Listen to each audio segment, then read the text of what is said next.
नारद जी महाराज प्रकट हो गए। प्रकट होकर के नारद जी ने एक कथा सुनाई। बोले दो भक्त एक साथ गए भजन करने के लिए। मैंने ठाकुर जी से कहा दो भक्त एक साथ आए हैं, आप कब कब किसको मिलने वाले हो बताओ।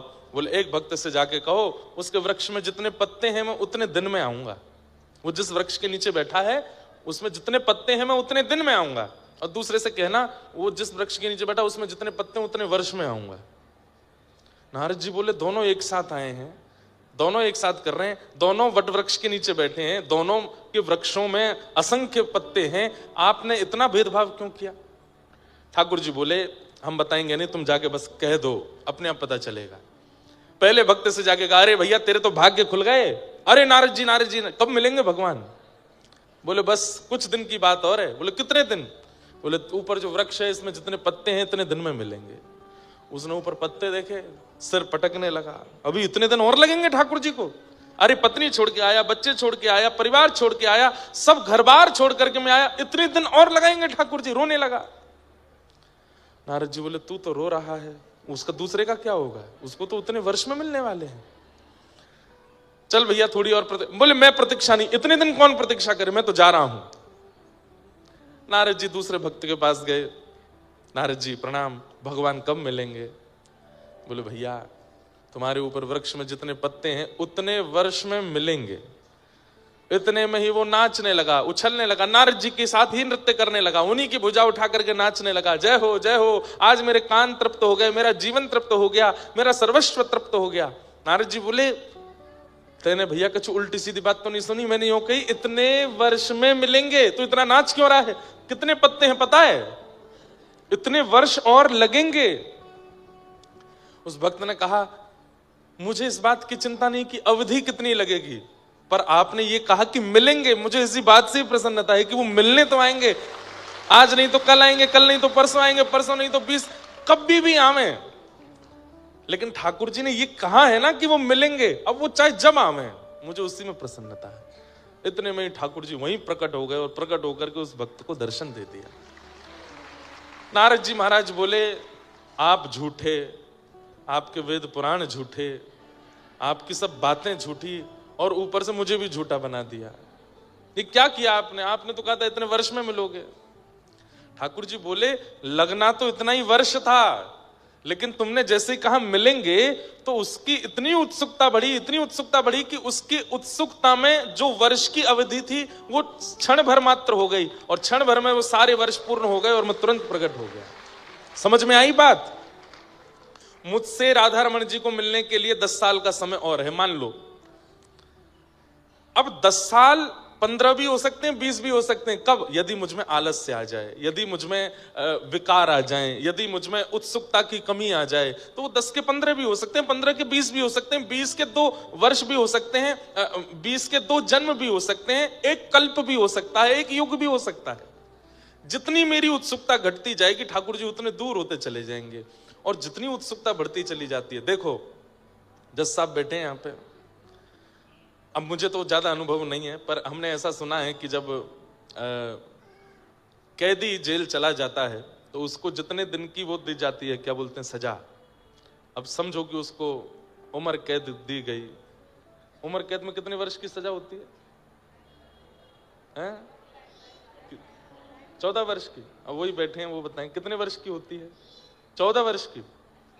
अब 14 वर्ष की सजा होती है। किसी को आजीवन कारावास होता है, किसी को और भी होता है, पर मैंने ऐसा सुना है, मुझे पक्का नहीं पता, पर जब कारावास में वो व्यक्ति अपना जीवन बड़ी अनुकूलता से जीने लगता है और बड़ा नियमित रूप से रहने लगता है, जो कार्य उसको मिलता है उसमें भी निपुणता रखता है, अपने जीवन को साध के रखता है, तो शायद कुछ समय बाद उसकी जो अवधि है वो घटा दी जाती है।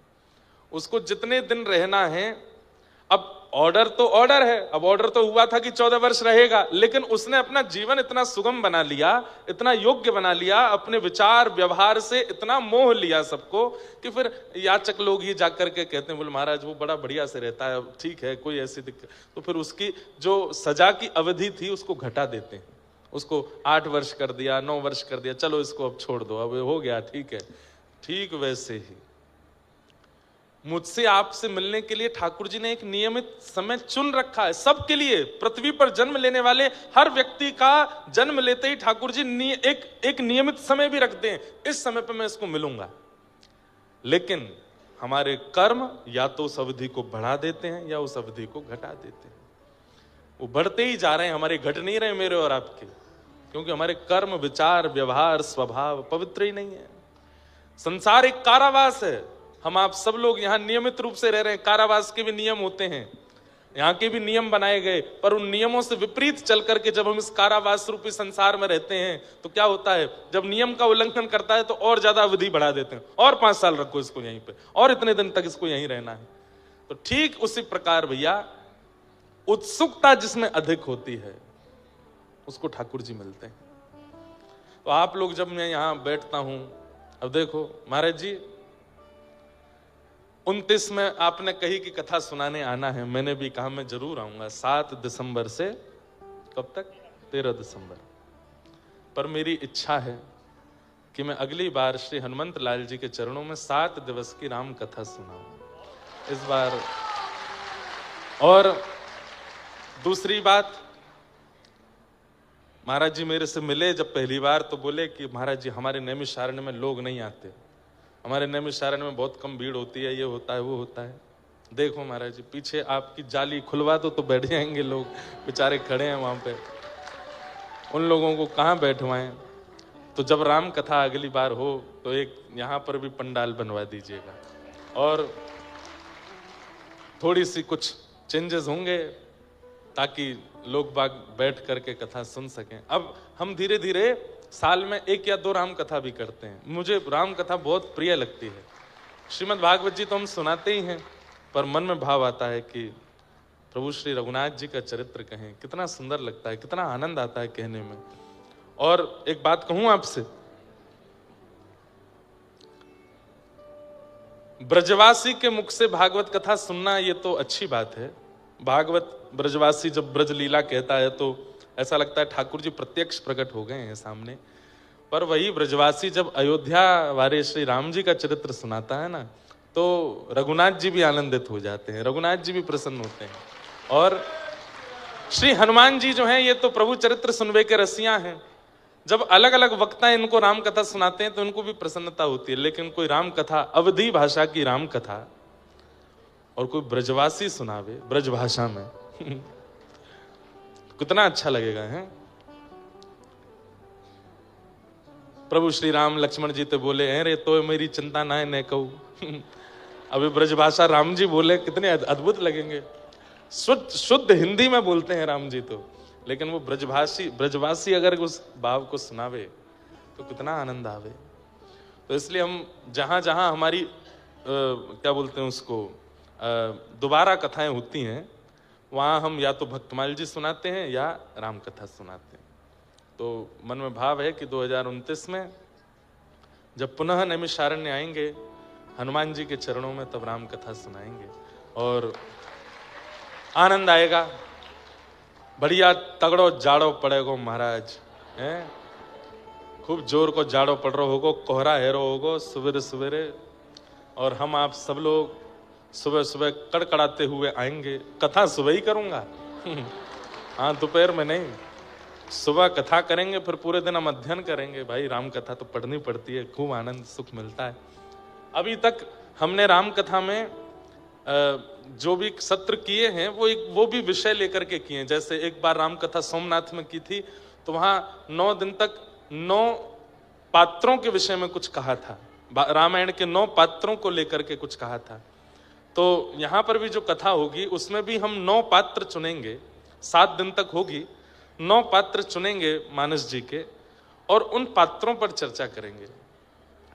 उनमें से 7 तो होंगे सुपात्र और 2 होंगे कुपात्र तो 7 सुपात्र तो चुने ही लेंगे सब। अब उसमें लक्ष्मण जी भी हैं, भरत जी भी हैं।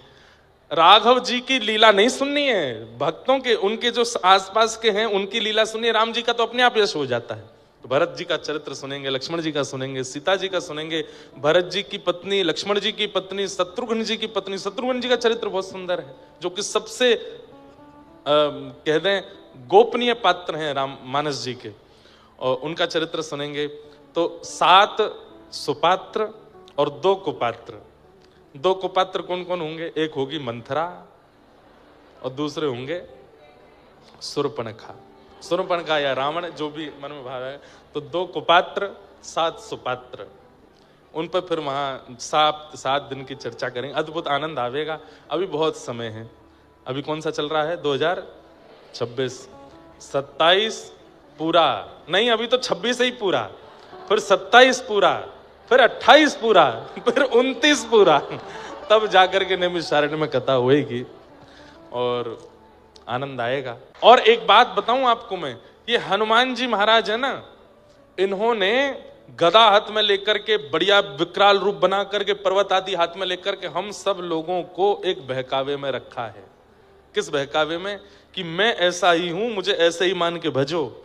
हम सबको वह रूप दिखा करके चुपचाप भीतर बैठ करके अत्यंत वाष्प वारी परिपूर्ण लोचनम श्री राम कहते हुए निरंतर उसी भाव में निमग्न होकर के बस, अरे सहचरी हैं। आपको पता है श्री चारुशिला जी, श्री हनुमान जी का सखी स्वरूप है चारुशिला जी का।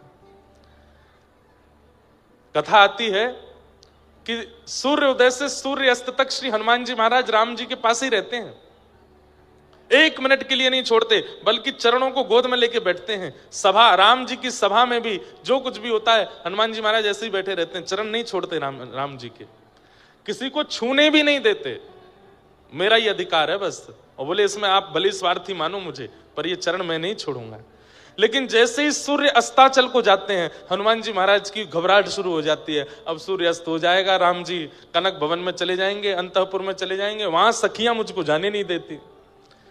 अंतःपुर में निज निवास में तो केवल सीता जी और सब सखियों का प्रवेश है, वहां हनुमान जी नहीं जाते। तो हनुमान जी कनक भवन के द्वार तक जाते हैं तो बाहर ही चंपक लता आदि सखियां रोक देती हैं। हनुमान जी बस बस बस, अब यहां से राघव जी का हाथ हमें दे दो।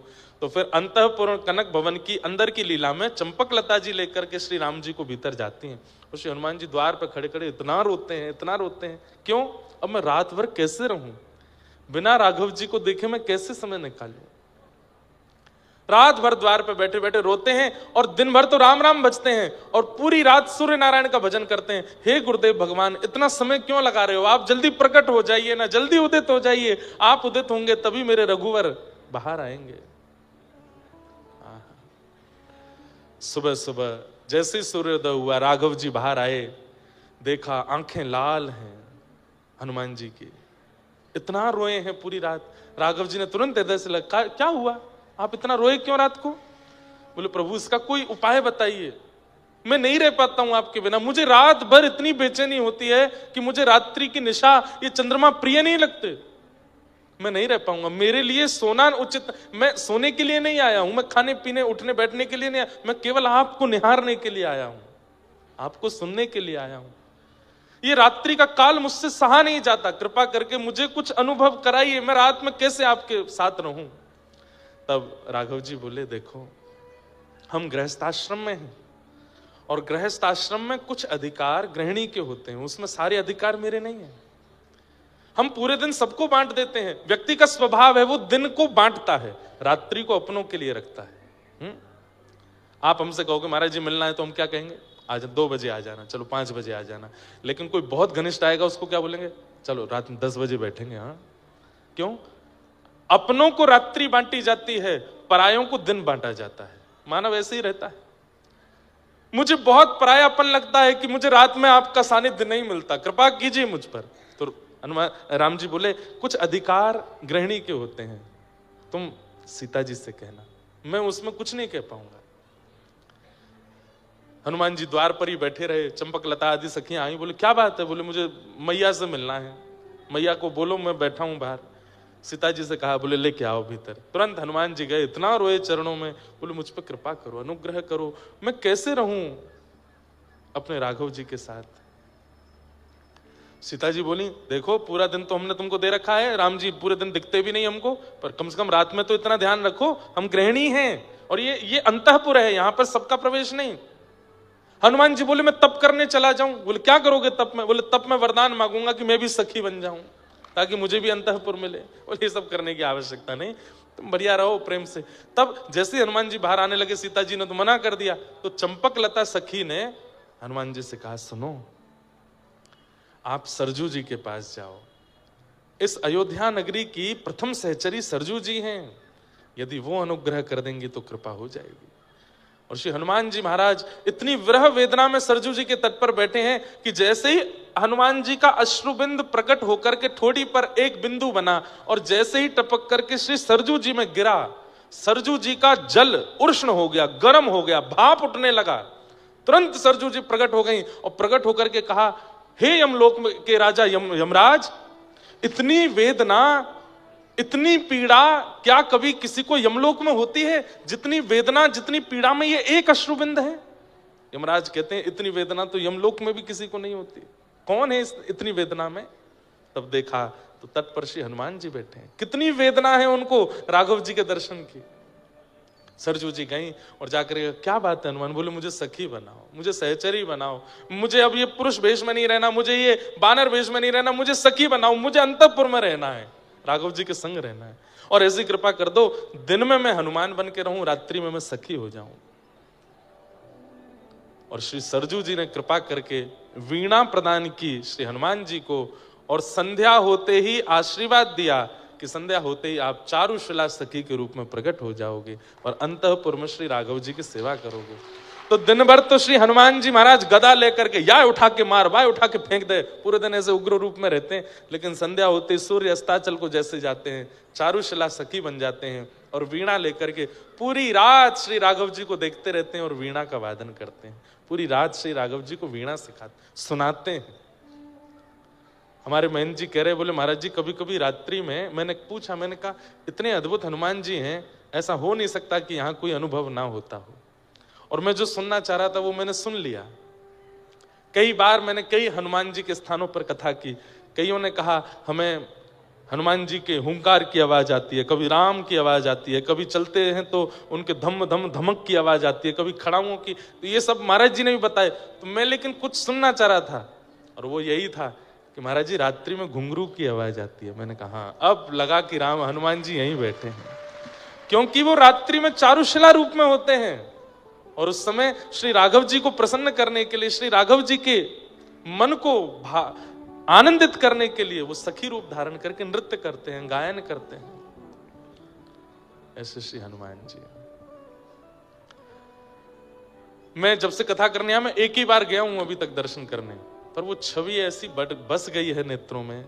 इतना अद्भुत स्वरूप है श्री हनुमान जी का, हनुमानगढ़ी के, मैं क्या बताऊं। इस सौभाग्य है हमारे महंत जी का, पूरे परिवार का, जो इनकी सेवा उन्हें प्राप्त है। ऐसे देखो, ऐसी झांकी कहीं नहीं देखी होगी, ऐसे मोटे मोटे लड्डू ये ऐसे धारण करते हैं यहाँ पर, जैसे मानो बंक मुस्कान, एक बांकी मुस्कान होती है ना, ऐसी मुस्कान है श्री हनुमान जी की, अद्भुत झांकी। राघव जी की बड़ी बड़ी अंतःपुर की लीलाएं हैं जिनको व्यास मंच से कई लोग नहीं सुनाते, और नहीं सुनाना भी नहीं चाहिए, सारे भाव नहीं बताने चाहिए कथा में। पर हमारे रामानुज गुरु जी, पूज्य पिताजी महाराज के गुरु जी एक लीला सुनाते थे, वो और सुनाऊं। अंतःपुर में कैसी लीला होती है कि रोज राघव जी जब भीतर कनक भवन में आते हैं तो दरवाजा बंद करते ही सब सखियां कहती हैं, मर्यादा बाहर छोड़ के आए हो ना, मर्यादा पुरुषोत्तम, मर्यादा पुरुषोत्तम, पूरे दिन मर्यादा पुरुषोत्तम बने घूमते हो, ये अंतःपुर में मर्यादा नहीं। तो राघव जी बोलते हैं हाँ, अब जैसे चाहो बैठा लो। तो सब सखियां लेकर के राम जी को घुमाती हैं, कभी झूला पे बैठाती हैं, कभी कुछ करती हैं। अभी तो ये होली का, इतनी सुंदर होली है राघव जी की, कल अगर अनुभव लगा तो कल सुनाऊंगा। तो सीता जी बोली आज क्या विनोद करें, केवल वृंदावन चंद्र ही विनोद नहीं करते हैं, प्रिया प्रियतम आनंद नहीं करते, यहाँ राघव जी और सिया जी का भी सुख होता है। वो आज क्या विनोद करें? तो सब सखियां बोली क्या करें, नृत्य करें? बोले नृत्य तो रोज ही करते हैं। गायन करें? बोले वो भी रोज ही होता है। कुछ नया बनाए? बोले वो भी रोज। कुछ अलग करो आज।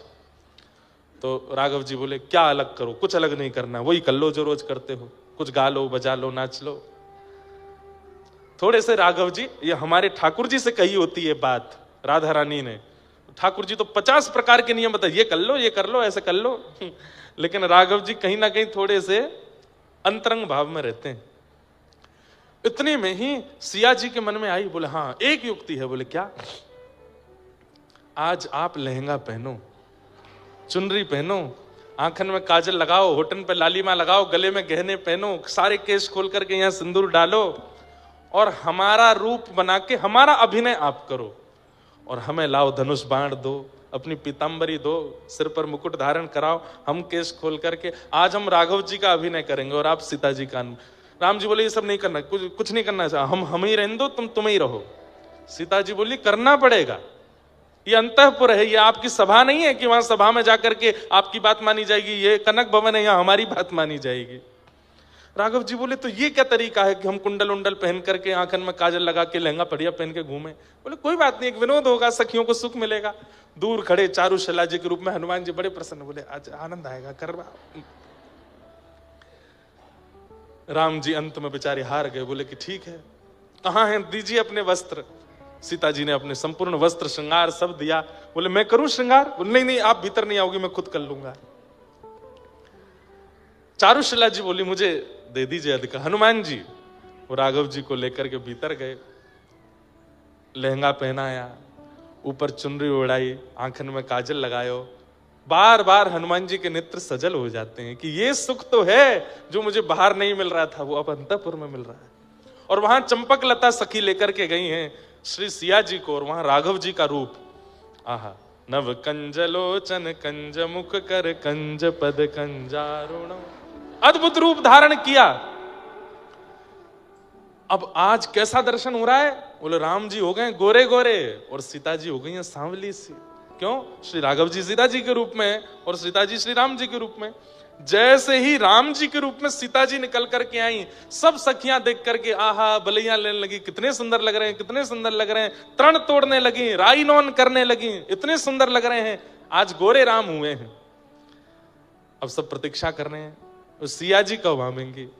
आहा, तभी नूपुरों की छम छम छम आवाज आने लगी। आहा, जैसे ही सिया जी के रूप में श्री राघव जी आए, सखीन की तो दूर की बात, राम रूप में श्री सीता जी ही मूर्छित हो गई देख करके, इतने सुंदर लग रहे हैं, इतने मनमोहक लग रहे हैं। जैसे तैसे होश में आई, होश में आकर के बोली सुनिए एक काम। बोले क्या? आज से जब तक पृथ्वी पर हम हैं कनक भवन के अंदर आप ऐसे ही रहोगे, अब हमें ऐसे ही देखना है। राम जी बोले ये सब नहीं चलेगा, हमें आज बना लिया है पर कल से। वो कितने सुंदर लग रहे हैं। सखियों से कहा तुम सब जाओ, ये रूप देखूंगी तो केवल अकेली मैं। इतने सुंदर राम जी लग रहे हैं। सीता जी कभी बलैया लेती हैं, कभी आंखों का काजल लगाती हैं राम जी को, कभी राई नौन करती हैं, आरती उतारती हैं, इतने सुंदर लग रहे हैं श्री राघव जी। लेकिन एक विडंबना, क्या? वशिष्ठ मुनि जो यदुकुल के, रघुकुल के आचार्य हैं, वो पूरे दिन तो गुरु रूप में रहते हैं, लेकिन वो जानते हैं कि राघव जी साक्षात भगवान हैं, सीता जी साक्षात लक्ष्मी हैं, तो पूरे दिन तो वो गुरु रूप में रहते हैं, आशीर्वाद देते रहते हैं राम जी को। लेकिन संध्या होते ही वो सरजू जी के तट पे अपनी कुटिया में जाते हैं और तुरंत गुरु रूप त्याग करके एक साधक बन जाते हैं और श्री राघव जी के चरणों में बारंबार प्रणाम कर, मानसी सेवा करते हैं, राघव जी को चित्त में बुला के उनको प्रणाम करते हैं। लेकिन हैं भी तो वशिष्ठ मुनि। अब वशिष्ठ मुनि जैसे ही सरजू जी के तट पर बैठे, नेत्र बंद करके हृदय में राघव जी को प्रणाम करने के लिए जैसे ही उनका आवाहन किया, तो क्या देखते हैं? राम जी तो गोरे गोरे दिख रहे हैं और सीता जी सांवली सी दिख रही हैं। वशिष्ठ मुनि बोले ये क्या हो रहा है चित्त में? ये राम जी गोरे कैसे हो गए? ये श्याम वर्ण के ठाकुर जी गोरे क्यों दिख रहे हैं? तुरंत सरजू जी में स्नान किया, स्नान करके फिर से माला आदि करके फिर से नेत्र बंद करके जैसे ही मानसी बैठे, सिंहासन पर गोरे राम जी बैठे हैं, बगल में चुनरी ओढ़ के घूंघट करके सांवली सीता जी बैठी हैं। बोले ये क्या हो रहा है? कहीं ऐसा तो नहीं है, कोई संकेत है? कहीं मेरे शिष्य राम कहीं संकट में तो नहीं है? तुरंत कमंडल उठाया, पहुंच गए कनक भवन। अच्छा, गुरु जी को कोई रोक टोक नहीं है, कनक भवन में जाने से इनको कोई नहीं रोक सकता। रात्रि अर्धरात्रि का समय, तुरंत द्वार पर जाकर के सहचरियों को तुरंत दरवाजा खोलो, गुरु वशिष्ठ खड़े हैं द्वार पे। अब सखी बोली भीतर तो सब डामाडोल चल रहा है माहौल, गुरु जी रात में क्यों आ गए? एक सखी ने दूसरी को, दूसरी ने तीसरी को, ऐसे करके अंतःपुर खबर पहुंचवाई, राघव जी सावधान हो जाइए, गुरु वशिष्ठ आ रहे हैं। अब ये सुनकर के सीता जी राम जी के रूप में वो तो तुरंत उठ करके गई और तुरंत लहंगा आदि सब पहन करके आ गई। और राम जी के कभी केश में कुछ फंस गया, कभी कानन में कुछ फंस गया, कभी ये बोली ये क्या हो गया, गुरु जी आ गए द्वार पे, अब मैं जल्दी जल्दी वस्त्र कैसे उतारूं? सीता जी बोली जल्दी करो, गुरुजी आवे वारे हैं। अच्छा, गुरुजी प्रतीक्षा नहीं करते, उनके लिए तो द्वार खुलता है सीधे। राम जी जल्दी जल्दी दौड़ करके गए, जल्दी वस्त्र आदि अपने बदल करके, केश आदि सब बांध करके, आंखन को काजल वाजल सब बिल्कुल व्यवस्थित करके, जो भी मुख पर श्रृंगार था सब बिल्कुल हटा करके, मुंह धो धा करके आए करके तुरंत बैठे। इतने में द्वार खुला, गुरु वशिष्ठ आए। दोनों युगल ने प्रणाम किया, गुरुदेव प्रणाम। गुरु वशिष्ठ ने देखा सीता जी गोरी हैं, राम जी सांवले हैं, तो बोले फिर मेरे मन में इतना वो क्यों हो रहा था। राम जी बोले गुरुदेव बड़े संकोच में रहते हैं राम जी। और गुरुदेव कोई कार्य था? नहीं नहीं, कार्य तो कुछ नहीं था, बस कुछ था। आप दोनों ठीक हैं? बोले हाँ बिल्कुल ठीक है। कोई कष्ट तो नहीं है ना? मैं गुरु हूं, मुझे बता दीजिए। बोले नहीं गुरुदेव कोई कष्ट नहीं। अच्छा ठीक है, तो मैं चलूं फिर, प्रणाम, कल मिलते हैं सुबह। बोले हाँ गुरुदेव ठीक है। जैसे ही घूम करके जाने लगे, वशिष्ठ जी फिर रुके, फिर दोबारा मुड़े, राम जी के थोड़े पास गए, यहां से केश हटा करके देखे तो बीच में मांग भरी पड़ी है। राघव ये क्या? अब तो राम जी पूरे ठंडे पड़ गए ऊपर से नीचे। नहीं नहीं गुरुदेव कुछ नहीं कुछ नहीं, कुछ ऐसे गुरुदेव वो आज वो हनुमान जी ने कुछ डाल दिया था, तो चारुशिला जी के रूप में हनुमान जी खड़े बोले मैंने कब डाला? वशिष्ठ जी जैसे ही सिया जी की ओर दे, सीता जी कभी देखती नहीं है, नीची नजर रखती हैं, लेकिन आज नजर उठा के वशिष्ठ जी को देखा है और नेत्रों में ही समझा दिया। बोले अंतःपुर की लीला है, आप क्यों आ गए बीच में? तुरंत वशिष्ठ जी समझ गए। अच्छा अच्छा अच्छा राघव सुनो। बोले हाँ, अब तुम विश्राम करो, सुबह मिलते हैं।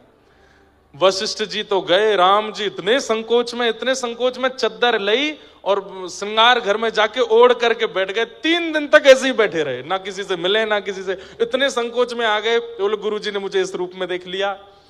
यहाँ पे दशरथ जी मनाने आए, कौशल्या मैया मनाने आई, केकई मनाने आई, सब मनाने के लिए आ गए, लेकिन राम जी माने नहीं। तब पूछा, बोले क्या हुआ था? बोले गुरु जी जब से आके गए तब से ऐसे ही हैं। तो फिर गुरु वशिष्ठ जी से कहा कि आप जाके राम जी से, तो फिर पुनः गुरु वशिष्ठ जब आए, हल्ला हुआ, गुरु वशिष्ठ आ रहे हैं। राम जी ने फिर चद्दर हटाई, फिर बाहर आ गए। गुरु वशिष्ठ आके बोले क्या बात है, आप 2 दिन से चद्दर में रजाई में घुसे क्यों बैठे हो? इतना संकोच क्यों? नहीं गुरुदेव कुछ नहीं। कान के पास जाके वशिष्ठ ऋषि बोले हम सब जानते हैं ये अंतःपुर की लीला, हम किसी से नहीं कहेंगे, आप बिल्कुल निश्चिंत रहो, किसी को नहीं बताएंगे। अब गुरु वशिष्ठ ने कितनी छुपाई बात कि आज हम मंच से आपको सुना रहे हैं। आज पूरी दुनिया सुन रही है, तो सोच लो गुरु वशिष्ठ ने कितनी छुपाई होगी। लेकिन श्री हनुमान जी महाराज, ये बंधुओं, ये बड़ी अंतरंग लीलाएं हैं ठाकुर जी की। हमारे पूज्य पिताजी के गुरुदेव श्री रामानुज गुरु जी इस कथा को सुनाते थे। आज पता नहीं क्यों श्री हनुमान जी सुबह से ही ऐसे रस में भीगे भीगे से दिख रहे हैं, तो ये सब भाव प्रकट कराए हैं। अनंत बलवंत श्री हनुमान जी महाराज की। तो उनका जो बल दिख रहा है ना, वो तो केवल हम लोगों को बहकाने के लिए कि तुम भैया यहीं तक ही सीमित रहना, मुझसे बल आदि ही मांगना। वास्तव में श्री हनुमान जी से तो प्रेम लक्षणा भक्ति मांगो, क्योंकि अंतःकरण में तो वही रस है, वही प्रेम है, वही भाव है श्री हनुमान जी के। अब मेरे को कथाएं तो इतनी याद आ जाती हैं। कृष्ण लीला में जो वंशी है ना, कल्याण अंक में मैंने पढ़ा था, वो श्री हनुमान जी महाराज है, हनुमान जी ही हैं। राम जी ने भरत जी से पूछा कि हनुमान ने हमारी इतनी सहायता करी कि हमें ऋण जैसा लगता है अपने ऊपर, उसके ऋण से हम कैसे हो ऋण हो? तब भरत जी महाराज बोले, अब ये इसका उत्तर मुझ पे तो नहीं है। तब बोले तुम जब संशय में आते हो तो क्या करते हो? बोले मेरे पास तो आपकी पादुका है, मैं आपकी पादुकाओं से संशय का समाधान पूछता हूं। तो राम जी ने अपनी ही पादुकाओं से पूछा। आपने 14 वर्ष तक अयोध्या का पालन किया है, आप हमसे पूर्ववर्ती राजा हैं दोनों, हमारी शंका का समाधान करो, श्री हनुमान जी महाराज के ऋण से उऋण कैसे हुआ जाए। तब प्रभु श्री राम जी की पादुकाओं ने आज्ञा करके कहा कि महाराज एक ही तरीका है। बोले क्या? हनुमान जी दंडक वन में संतों को आश्वासन देकर के आए हैं कि उन संतों को आप द्वापर युग में कृष्ण रूप में मिलेंगे और वे सब संत गोपी बनकर के आएंगे। दंडक वन में जिन जिन संतों से राम जी नहीं मिल पाए थे, सबकी सुध लेने हनुमान जी गए। तब सब ने रोते हुए कहा हमको राम जी क्यों नहीं मिले? तब हनुमान जी ने सबको आश्वासन दिया, आप सब लोग चिंता मत करो, द्वापर में ये कृष्ण बन के आएंगे और आप सब ही ब्रज की गोपी बन के आओगे, ठाकुर जी आपको मिलेंगे। तब एक संत ने कह दिया, क्या आप आओगे द्वापर में? क्योंकि हम गोपी बन के आ गए, ये कृष्ण बन के आ गए, और कहीं बिचौलिया के रूप में आपने आके हम दोनों को नहीं मिलवाया तो आप आओगे? तो हनुमान जी बोले, ये तो ठाकुर जी जाने, मेरा कोई क्रम है कि नहीं द्वापर में। तो पादुकाओं ने आज राम जी को बताया, बोले कि हनुमान जी चिंता में हैं कि द्वापर में मुझे आना है कि नहीं, और वहां संतों को वो वचन दे करके आए कि वो उनको गोपी रूप में कृष्ण से मिलवाएंगे। तो इसलिए द्वापर में आप जब कृष्ण बनेंगे, आपके अधर पर विराजने वाली जो वंशी है वो महादेव का अवतार, और महादेव के रुद्रों में ही श्री हनुमान जी हैं। तो हनुमान जी ही वंशी के रूप में आपके अधर पर बैठेंगे, और जब आप प्राण पिरोएंगे तब उन सब गोपियों को खींच करके आपके समीप लाने का कार्य इन्हीं का होगा। आहा, अद्भुत अद्भुत भाव है। सबको प्रणाम करते हैं। कहां चल रही थी कल कथा? नख पे धार लियो गिरिराज नाम गिरधारी पायो है, सुरपति पूजा मेट कृष्ण गिरिराज पुजायो है। ओ सुरपति पूजा मेट कृष्ण, ये हमारी ब्रज के रसिया हैं। अभी होली के दिन चल रहे हैं, केवल होली में रसिया नहीं गवते, सारी लीला रसिया में है, ये रसिया है। गाइए हमारे साथ। सुरपति पूजा मेट कृष्ण गिरिराज पुजायो है, सुरपति पूजा मेट कृष्ण गिरिराज पुजायो। ओ 1.25 मण सामग्री को भोग लगायो है। 1.25 मण सामग्री को भोग लगायो। हे नख पे धार लियो गिरिराज नाम गिरधारी पायो है। नख पे धार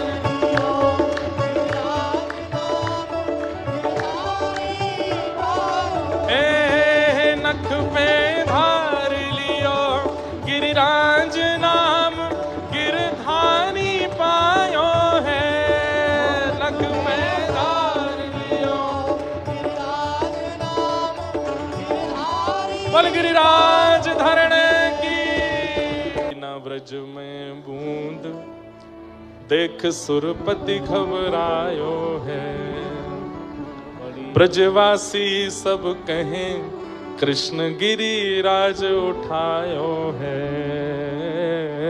ब्रजवासी सब कहें कृष्ण गिरिराज उठायो है। ओ नख पे धार लियो गिरिराज नाम गिरधारी पायो है। नख पे धार लियो गिरिराज नाम गिरधारी। 7 दिन तक, 7 रात्रि तक ठाकुर जी ने श्री गिरिराज जी धारण करके रखे। सुरपति इंद्र तुरंत चरणों में आए और आकर के क्षमा मांगने लगे। पिता गुरुस्त्वं जगतामधीशो दुरत्ययः काल उपात्त दंड, हिताय स्वेच्छा तनुभिः समीहसे, मानं विधुन्वन् जगदीश मानिना। हे नाथ, मुझे क्षमा कर दीजिए, मुझसे अपराध हो गया। मैं आपके रूप को पहचान नहीं पाया, आपकी इस लीला को नहीं जान पाया। आप मेरे पिता हैं, मेरे गुरु हैं, आप चाहें तो मुझे दंडित कर सकते हैं। बंधुओं, इंद्र ने अपराध करने के बाद अपने अपराध को स्वीकार किया। हमारे भारत के विशिष्ट संत हुए श्री विनोबा भावे, महाराष्ट्र के। वे कहते थे कि मानव का सबसे सुंदर गुण क्या है? अपने अवगुणों को स्वीकार करना, ये सबसे बड़ा गुण है। कभी आप आजकल के युवाओं को, कभी कभी मुझे लगता है कि हम कथा के अलावा कुछ सत्र किया करें, केवल युवाओं को कुछ समझाने बताने के लिए। कभी अवसर मिले श्री विनोबा भावे जी के ग्रंथों को मंगाइए और उनको पढ़िए।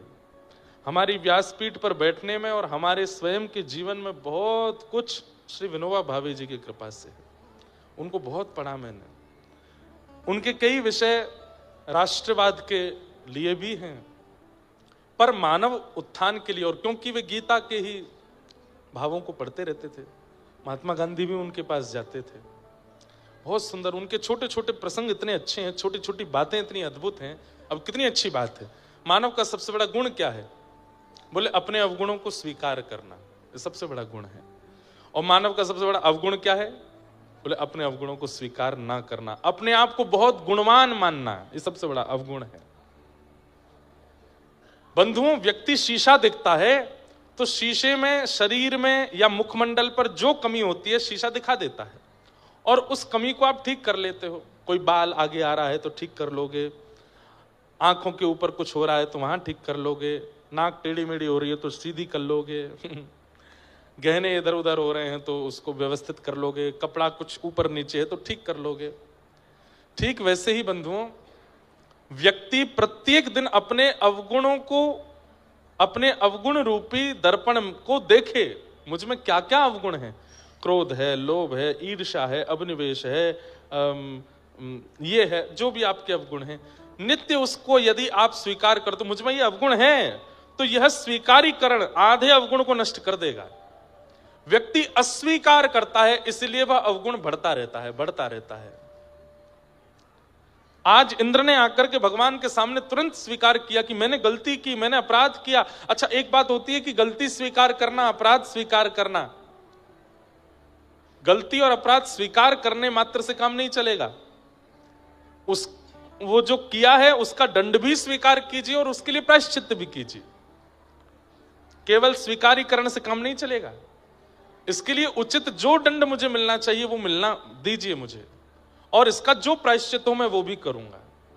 तब जाकर के आप अपने अपराध से विमुक्त हो पाओगे।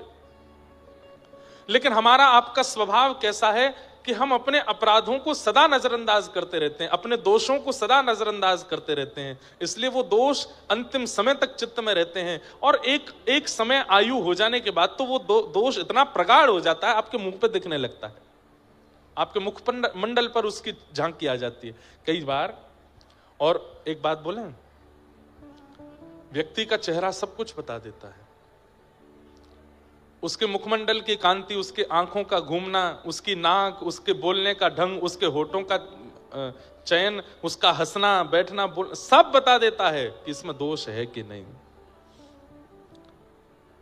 तो कम से कम दोष युवाओं के लिए इतनी बड़ी सुयोग्यता है कि वो अपने अभी इसी उम्र में अपने दोषों को नष्ट कर सकते हैं। यदि रखेंगे अपने अंदर तो कुछ समय बाद चेहरे पर दिखने लगेगा। लोभी व्यक्ति का चेहरा दिखा देता है कि वो लोभी है, क्रोधी का चेहरा दिखा देता है कि वो क्रोधी है, ईर्ष्यालु व्यक्ति की आंखें बता देती कि वो ईर्ष्यालु है, कामी व्यक्ति का मुखमंडल बता देता है, बोलने के शब्द बता देते हैं कि वो कामी है। सब कुछ आपके आवरण में दिखने लगता है।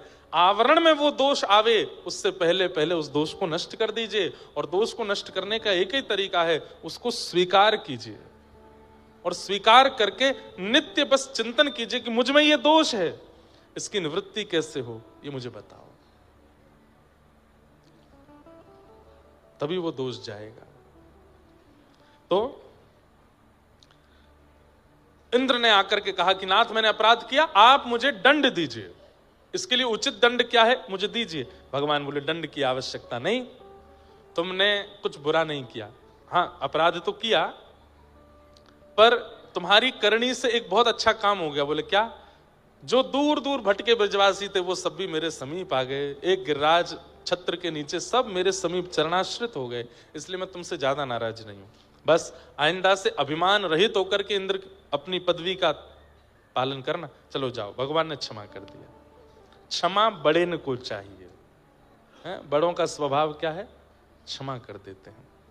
पर कई अपराध अक्षम्य होते हैं, वहां क्षमा करना अपराध होता है।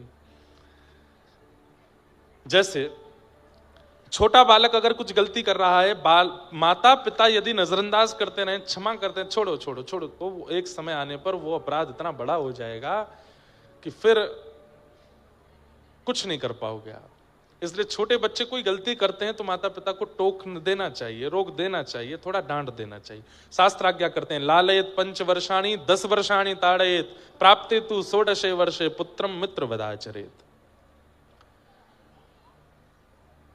5 वर्ष तक बालकों को डांटना नहीं चाहिए, लेकिन जैसे ही बालक 6 वर्ष का हो जाए तो फिर 15 वर्ष तक ज्यादा लाड़ प्यार नहीं करना चाहिए। लेकिन जैसे ही बालक 16 वर्ष का हो जाए तो उसके साथ मित्रता कर लेनी चाहिए। आप पिता हो, माँ हो, ताऊ जी हो, ताई जी हो, चाचा हो, चाची हो, ये भुला करके उसके प्रति मित्र भाव रखो। आजकल के युवा क्या करते हैं, जो बात माता पिता को भी नहीं बता सकते वो अपने मित्र को बता देते हैं। मित्र में ऐसी कौन सी चिंबक है, उससे कह देते हैं। और घर में जिनके संग रहे, जिन्होंने पाल पोस के बड़ा, उनको नहीं बताते। क्यों? क्योंकि उन लोगों ने इतना अधिकार नहीं दे रखा, उन लोगों ने इतने दायरे बना दिए कि वो बालक उस तक पहुंचने में घबराता है, वो मित्र के साथ में बैठ जाता है, बता देता है। इसलिए हमारे शास्त्रों ने कहा कि 16 वर्ष के बाद बालकों के साथ तेजी से पेश मत आइए, उनके साथ मित्रता कर लीजिए और उनके सबसे अच्छे मित्र आप बन जाइए, ताकि वो आपसे कुछ ना छुपावें, सब कह दें। और यदि वो कोई बात कह भी दें और ऐसी बात कह दें जो अस्वीकार्य हो, जिसको आप स्वीकार नहीं कर सकते, तो उनके सामने रिएक्ट मत कीजिए, पीछे से जाकर के उसका कुछ तोड़ ढूंढिए। भाई, किसी के जीवन को बनाना इतना आसान नहीं होता है, बहुत लगना पड़ता है। माता पिता की तपस्या होती है बालक के जन्म से लेकर 16 वर्ष की आयु तक उसको निर्माण करना।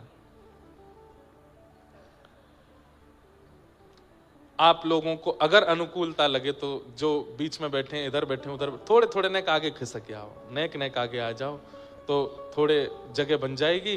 पीछे जो लोग बेचारे खड़े हैं, परेशान हो रहे हैं, उनको भी जगह बैठने को मिल जाएगी, ऐसी हमको आज्ञा हुई है। थोड़े थोड़े आगे आ जाओ। आप एक एक व्यक्ति 1-1 इंच भी आगे आओगे तो कम से कम आपके पीछे से जो स्थान बचेगा उसमें ऐसे उठ के हल्ला करके नहीं, बैठे बैठे करो, बैठे बैठे सब लोग थोड़े थोड़े आगे आ जाओ।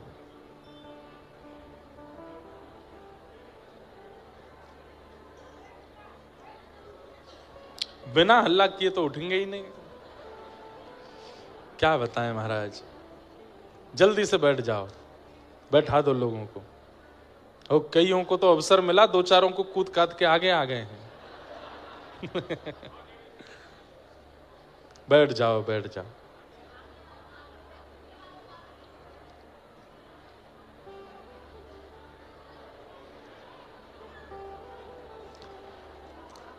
कितनी शांति थी थोड़ी देर पहले। बैठ जाओ, बैठ जाओ। चलो अब जो जहां खिसक गए बस ठीक है, जगह मिल जाए ठीक। बाकी जिन लोगों को जगह नहीं मिल रही, खड़े हैं, एक दिन की कथा और बची है, कल जल्दी आके अपना स्थान ले लेना। और क्या करें।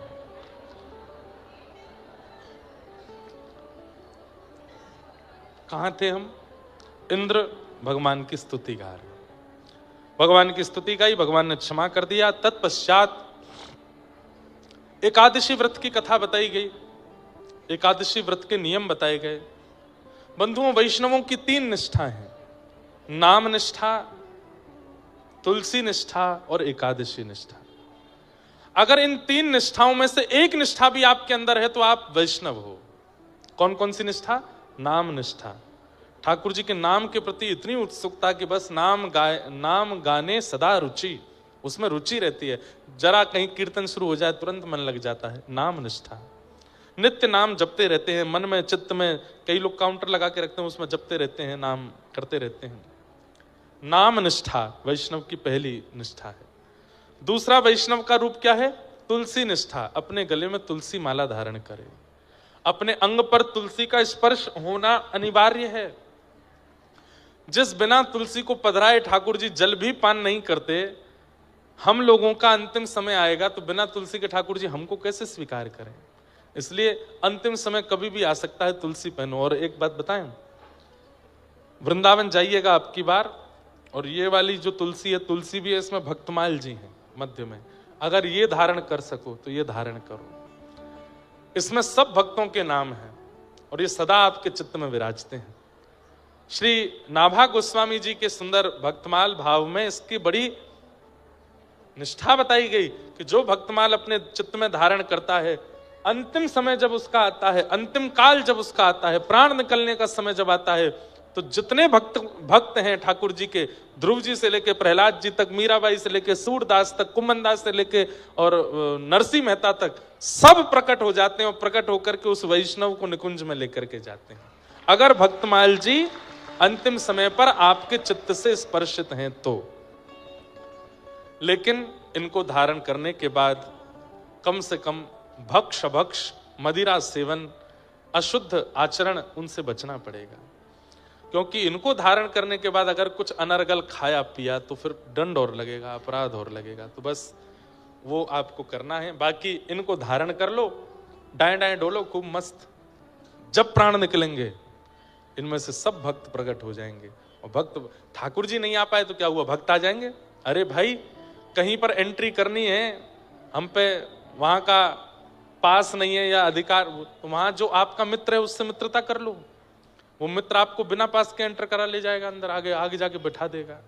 ठीक वैसे ही निकुंज में हमारी एंट्री नहीं है, पर हम अगर किसी भक्त को रिझा लें, सूरदास जी को मनाते चलो, मीराबाई को मनाते चलो, नरसिंह मेहता को मनाते चलो, कुम्मनदास को, अपने जीवन में एक भक्त को आश्रय अपने चित्त में विराजमान, उनको भी मनाते चलिए।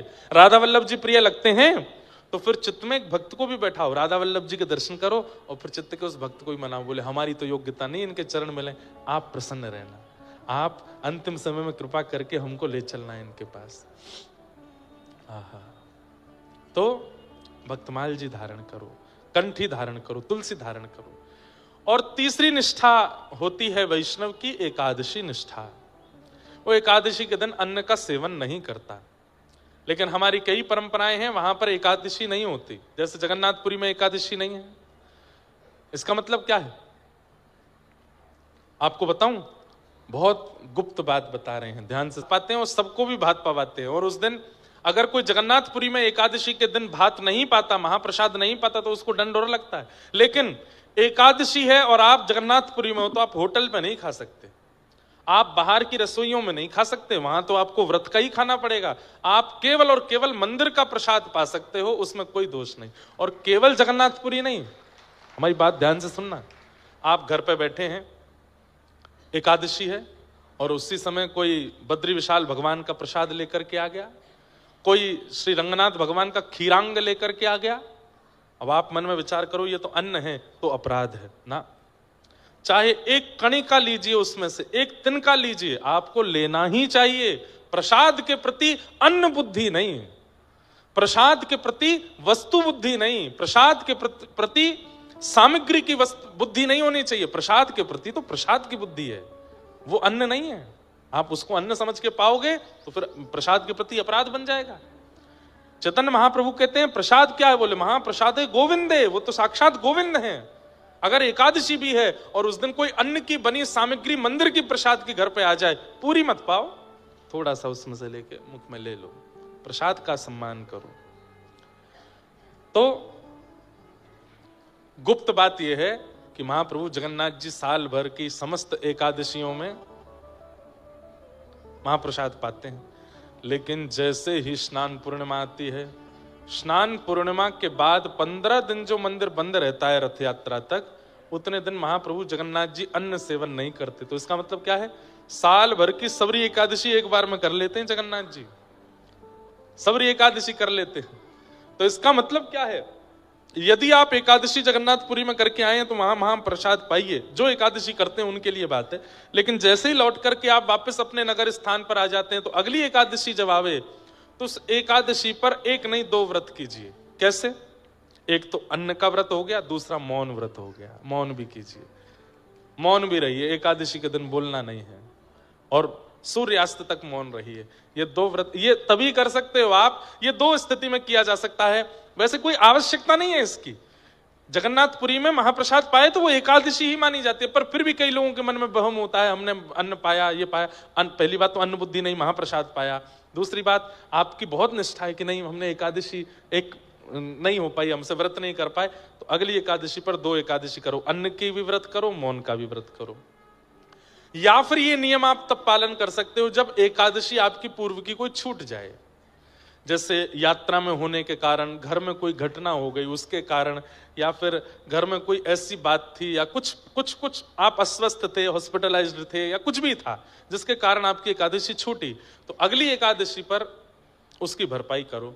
अब जैसे मान लो आपकी 3-4 एकादशी छूट गई, तो 3-4 एकादशियों में अन्न व्रत और मौन व्रत दोनों करो, ताकि उसकी पूर्व की छुट्टी हुई की भी भरपाई होगी। पर एकादशी करनी चाहिए। श्री तुकाराम जी महाराज, नहीं, श्री नामदेव जी महाराज एकादशी के प्रति इतनी निष्ठा रखते थे, वो स्वयं तो पाते ही नहीं थे, और किसी को खाते हुए देखते थे तो जाके दंडवत चरणों में गिर जाते, बोले तेरे हाथ जोड़ो भैया, आज एकादशी अन्न मत पाओ, अन्न मत पाओ। क्यों? एकादशी के दिन अन्न में पाप का निवास होता है। अच्छा, अब ये थोड़ी इस बात को समझिएगा, उससे होता क्या है? एकादशी के दिन अन्न खाने से पाप लगता नहीं है, तो आप पूर्व में गंगा स्नान करके जिस पाप को नष्ट करके आ चुके हैं गंगा में, वो पाप पुनर्जागृत हो जाता है एकादशी के दिन अन्न खाने से। पूर्व के किए हुए पाप जो प्रायश्चित्तों से, नदी स्नान से, देवलोक भ्रमण से, ब्राह्मणों के आशीर्वाद से जो नष्ट हो चुके हैं, एकादशी के दिन अन्न सेवन करने से वो पुनर्जागृत हो जाते हैं। तो क्या करें? नहीं पाना चाहिए, अन्न नहीं पाना चाहिए। तो श्री नामदेव जी महाराज किसी को एकादशी स्वयं भी करते थे, किसी को खाने भी नहीं देते थे। और तो और एकादशी के दिन नामदेव जी अपने मोहल्ले में डोलते थे, घरों में जाके खिड़की खोल खोल के देखते थे कोई अन्न तो नहीं खा रहा। तो वो सब लोग कहते तुम्हारा क्या बिगड़ रहा, हम खा रहे हैं, हमारा मन, हमें नहीं रखनी एकादशी। तो द्वार पे बैठ के रोने लग जाते नामदेव जी, बोले आज अन्न मत खाओ, आज एकादशी है, आज मत खाओ। तो इतनी उनकी एकादशी के प्रति निष्ठा कि एक दिन भगवान बोले मैं परीक्षा लूंगा की, और श्री विट्ठल भगवान, पांडुरंग भगवान एक ब्राह्मण का रूप धारण करके आए और पूरे नगर में रोते हुए घूम रहे हैं, अरे मैं बहुत भूखा हूं, मैं बहुत प्यासा हूं, मुझे कोई अन्न पवाओ, मैं 4 दिन से यात्रा पर हूं, मुझे बहुत तेज भूख लगी है। सिर पर त्रिपुंड देख करके, शिखा देख करके, धोती देख करके, जनेऊ देख करके भान तो हो गया था कि ब्राह्मण है। नामदेव जी के द्वार पर जाके ही गिरे भगवान। नामदेव जी बोले अरे अरे विप्रदेव आए, विप्र पत्नी से कहा उठाओ उठाओ उठाओ, क्या कहिए भगवान क्या? बोले मुझे अन्न खिला दो, मुझे बहुत भूख लगी है, मैं प्यासा, भूखा प्यासा हूं, मुझे 4 दिन से कुछ नहीं मिला है, पवा दीजिए कुछ, अगर मुझे अन्न नहीं मिला तो मेरे प्राण चले जाएंगे। नामदेव जी महाराज बोले आज तो एकादशी है, आज मैं अन्न नहीं खवा सकता। देवी भीतर प्रसाद के केला रखे हैं, सेब रखे हैं, लेके आओ। नहीं नहीं नहीं, फल नहीं खाना है, मुझे तो अन्न ही खाना है। भगवान आज एकादशी है। अरे एकादशी तुम्हें दिखता नहीं, मेरे प्राण पखेरु उड़ जाएंगे यदि मुझे अन्न नहीं मिला तो, मैं कितना जर्जर हो गया, मेरे हाथ पांव कांप रहे हैं, मेरी नसें सूख रही हैं, मेरा रक्त संचार रुक रहा है, मुझे अन्न की आवश्यकता है, मेरे प्राण निकल जाएंगे। नामदेव जी महाराज बोले अन्न तो नहीं मिलेगा। बोले मेरे प्राण जाएंगे तो भी नहीं। बोले ठीक, अच्छी बात है, वैकुंठ मिलेगा एकादशी आज, प्राण चली भी गए तो सीधे भगवत धाम जाओगे। कैसे व्यक्ति हो तुम, यहाँ प्राण निकल रहे हैं मेरे, तुम कह रहे हो वैकुंठ जाऊंगा मैं। बोले अरे एकादशी, एकादशी के दिन प्राण निकले, इसके लिए कितना लोग प्रार्थना करते हैं, लेकिन आपके प्राण में निकलने नहीं दूंगा। लीजिए केला खाओ, दूध पी लो, फल खा लीजिए, फलाहार कर लीजिए, अन्न मत खाइए। ठाकुर जी बोले ठीक है तो मैं दूसरे के घर चला जाऊंगा। बोले वहां मैं जाने नहीं दूंगा, क्योंकि मुझे पता है आप अन्न खा लोगे, और मैं किसी को अन्न खाने नहीं देता एकादशी के दिन। भगवान बोले बड़े विचित्र आदमी हो, खुद भी नहीं खिलाते, मुझे कहीं खाने भी नहीं देते, जाने भी नहीं देते, अरे मेरे प्राण निकल रहे हैं। भगवान जोर जोर से नाटक करने लगे, चिल्लाने लगे, अरे नगरवासियों, अरे इसने मुझे कैद कर लिया है, मेरे प्राण निकलवा रहा है जबरदस्ती। नामदेव जी बोले नहीं नहीं नगरवासियों, मैं इनके प्राण, मैं फल खिला रहा हूं, ये खा नहीं रहे हैं, आज एकादशी, अन्न में खाने नहीं दूंगा। तो नगर के जो चिढ़ने वाले लोग थे वो आकर के नामदेव जी पर चिल्लाने लगे, अरे ये हमारे साथ भी ऐसा करता है, हमारे घरों में आकर के भी देखता है कोई अन्न तो नहीं खा रहा, अरे तुझे करनी है एकादशी तू कर, सबसे क्यों करवाता है भैया, आज तो नहीं खाया ना आपने। बोले कि अभी भी देखो इसको यही चिंता है कि मैंने अन्न तो नहीं खाया, अपनी चिंता कर, मेरा तो उद्धार हो जाएगा, पर मुझे है कि सबका होना चाहिए, कोई रह ना जाए इस धराधाम पर, सब पंढरीनाथ को प्राप्त कर लें। ठाकुर जी बोले परीक्षा तो हो रही है लेकिन थोड़ी और बड़ी हो। इतने में ठाकुर जी दौरा पड़ गया, ठाकुर जी को जोर जोर से हिलने लगे, अन्न खिलाओ, मेरे प्राण निकल रहे हैं। नामदेव जी महाराज सिर सहलाने लगे, पैर दबाने, पत्नी से बोले, देवी एक काम करो, दूध में केला घोल करके पिला दो इनको, थोड़े प्राण तो बचेंगे। ब्राह्मण ने मुंह बंद कर लिया, नहीं वो नहीं पीऊंगा, अन्न ही खाऊंगा। अब मेरे प्राण निकल रहे हैं। आंखें ऊपर चढ़ा ली भगवान ने, और देखते ही देखते सचमुच के जैसे प्राण निकल जाते हैं वैसे ठाकुर जी हो गए। हाथ शिथिल पड़ गए, श्वास रुक गई, धड़कन रुक गई, शरीर ठंडा पड़ने लगा। नगर के लोग बोले, अरे नामदेव, ऐसा पाप करके तू कौन सा नरक में जाएगा? कौन सी ऐसी एकादशी जिससे तेने प्राण हरण कर लिया एक ब्राह्मण के? नामदेव जी महाराज पत्नी से बोले, देवी हमारी निष्ठा के कारण किसी के प्राण गए हैं, ये अकेले नहीं जाएंगे, इनकी चिता में हम लोग जीवित प्रवेश करेंगे, हम भी इनके साथ जाएंगे, हम नहीं रहेंगे, हमारी वजह से प्राण गए। अपने घर में ही चिता बनाई, उनका शव रखा, एक शव की तरफ पत्नी, पति और सब बच्चों को भी बैठा लिया, और अग्नि हाथ में लेकर के नीचे चिता में अग्नि प्रज्वलित कर ली, हाथ जोड़ के बैठ गए, हे पंडरीनाथ, मैंने एकादशी नियम तोड़ा नहीं, पर मैं किसी को देखता भी नहीं अन्न खाते हुए, इसलिए इन विप्र के प्राण गए, इसलिए मैं अपने प्राणों की आहुति इनके साथ दे रहा हूं। सब नगर के लोग देखते रहे। अग्नि जैसे ही प्रज्वलित हुई, ताप जैसे ही उस शव को लगा, उस शव थोड़ी, वो तो भगवान थे। ठाकुर जी कमर में गर्मी से लगी, इतने में ठाकुर जी उठ के बैठ गए, शंख चक्र गदा पद्म धारण चतुर्भुज रूप में प्रकट हो गए। चिता के अंदर से नामदेव जी को, पत्नी को, सबको बाहर निकाला, हृदय से लगा लिया। अरे मेरे नामा, मैं तो परीक्षा लेने आया था तेरी, और तुम उस परीक्षा में सफल हुए, तुम्हारी निष्ठा देखने आया था, कैसी निष्ठा मेरी एकादशी के प्रति। और ये दृश्य देख करके सब नगर वासियों ने भी प्रण ले लिया कि भैया अब हम भी एकादशी करेंगे। जब एकादशी से ठाकुर जी की इतनी प्रसन्नता है तो हम क्यों ना हो। बंधुओं, मैं अपने उद्धार के लिए जब कोई काम करता हूं ना, ठाकुर जी इतने खुश होते हैं, इतने खुश होते हैं। आप अपने उद्धार के लिए जब क्रिया करते हो, ठाकुर जी कहते हैं सोने का छत्र मत चढ़ाओ, पोशाक मत चढ़ाओ, इत्र मत चढ़ाओ, दान दक्षिणा पेटी में मत चढ़ाओ, पर अपने कल्याण उद्धार के लिए तुम क्रिया करो, मुझसे ज्यादा प्रसन्न कोई नहीं होता। ठाकुर जी कहते हैं मुझे इतनी खुशी होती है जब व्यक्ति अपने उद्धार के लिए क्रिया करता है। एकादशी व्रत जब व्यक्ति करता है, उत्साह के साथ करता है, उस दिन ठाकुर जी इतने प्रसन्न होते हैं, हमें देख करके रीझते हैं ठाकुर जी। और यदि वो प्रसन्न हमारी एक क्रिया से होते हैं तो हम क्यों ना करें उन्हें प्रसन्न।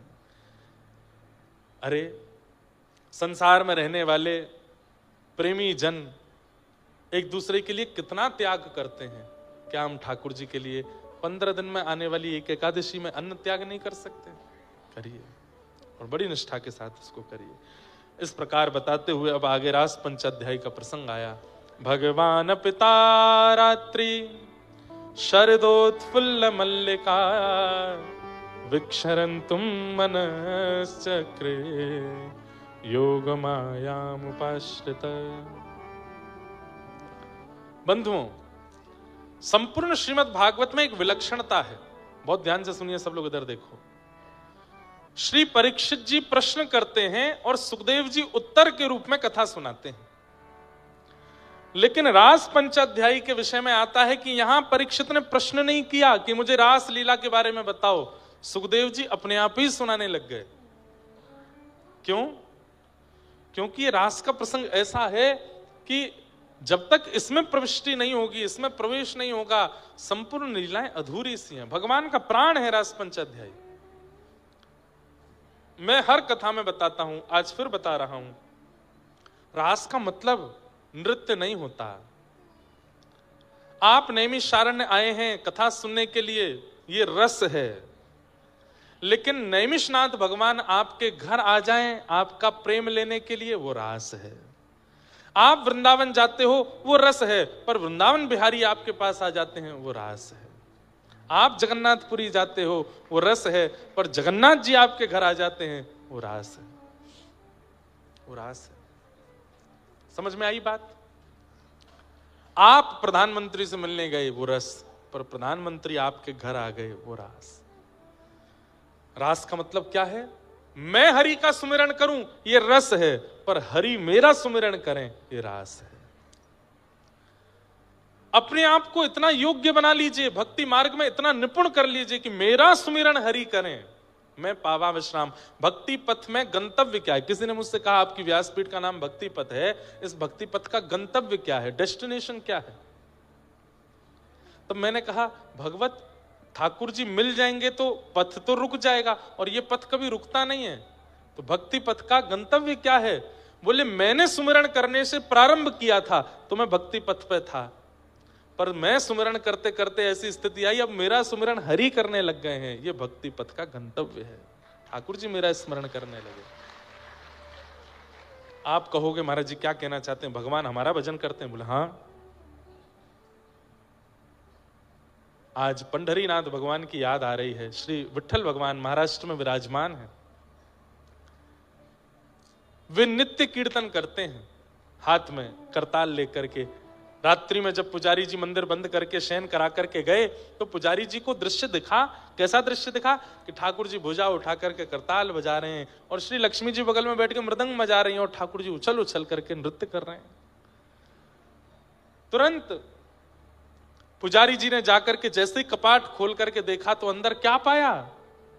आहा, ज्ञानेश्वर माऊली, ज्ञानदेव तुकाराम, ज्ञानदेव तुकाराम, ज्ञानदेव तुकाराम, ज्ञानदेव तुकाराम, ज्ञानदेव तुकाराम। हमारा कीर्तन क्या है? राधे कृष्ण कृष्ण कृष्ण राधे राधे, राधे श्याम श्याम श्याम। ये हमारा कीर्तन है, ये हम करते हैं ठाकुर जी के लिए। पर ठाकुर जी का कीर्तन क्या है? ज्ञानदेव तुकाराम, ज्ञानदेव तुकाराम। मीराबाई सक्कूबाई, मीराबाई सक्कूबाई, सूरदास कृष्णदास, सूरदास कृष्ण, हरिवंश हरिदास, हरिवंश हरि, रामानुज रामानंद, रामानुज राम। ये ठाकुर जी का कीर्तन है। अपने सब भक्तों के नाम ठाकुर जी करताल पर गाते हैं और मगन होकर के ठाकुर जी कीर्तन में नृत्य करते हैं, अपने भक्तों को याद करते हैं। हम अभी रस में हैं क्योंकि राधे कृष्ण गाते हैं। कहना नहीं चाहिए, पर जिस दिन ठाकुर जी गाने लगे इंद्रेश इंद्रेश इंद्रेश, समझो अब भयो रास। ये हुआ रास। और गाते हैं ठाकुर जी। इसमें कोई अभिमान युक्त होकर के हम बात आप नहीं कह रहे हैं। जिस दिन मुझसे प्रसन्न होंगे, आपसे प्रसन्न होंगे, ठाकुर जी गाएंगे, हमारा कीर्तन गाएंगे। हमें सुनाने के लिए नहीं, खुद को प्रसन्न करने के लिए ठाकुर जी गाते हैं। किसी ने जाकर के पंढरीनाथ भगवान से कहा कि आप ज्ञानदेव तुकाराम गाते हो और कहते हो मैं भक्तों का कीर्तन करता हूं। अरे भक्त तो असंख्य हैं आपके, आप केवल 2 ही भक्तों का नाम क्यों गाते हो? ठाकुर जी बोले बेटा तुम चतुर हो, हम चतुर शिरोमणि हैं। क्यों? बोले भक्ति शतक के सबसे पहले भक्त हुए श्री ज्ञानेश्वर और भक्ति शतक के अंतिम भक्त हुए तुकाराम। तो मैं प्रथम और अंतिम भक्त को गा लेता हूं, बीच में सबरे आ जाते हैं।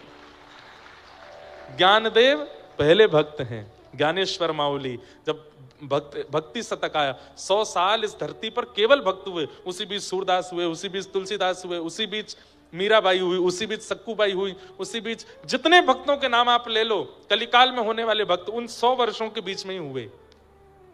उनमें सबसे पहले भक्त जब पृथ्वी पर आए उनका नाम था ज्ञानेश्वर माऊली, वो भी महाराष्ट्र में हुए। और भक्ति शतक के बिल्कुल अंतिम काल में जो भक्त आए उनका नाम था श्री तुकाराम जी महाराज। तो इसलिए ठाकुर जी क्या गाते हैं? ज्ञानदेव तुकाराम, ज्ञानदेव तुकाराम। बीच में सबरे आ गए, बीच में मीराबाई भी आ गई, सक्कूबाई भी आ गई, जनाबाई भी आ गई, सूरदास भी आ गए, तुलसीदास भी आ गए, सब आ गए। सबका नाम ठाकुर जी बीच में ले लेते हैं। अद्भुत है ठाकुर जी, अद्भुत है ठाकुर जी के लिए। तो रास का मतलब समझे? आप ठाकुर जी का स्मरण करो, ये रस है, पर आपका स्मरण ठाकुर जी करें, ये रास है, ये रास है।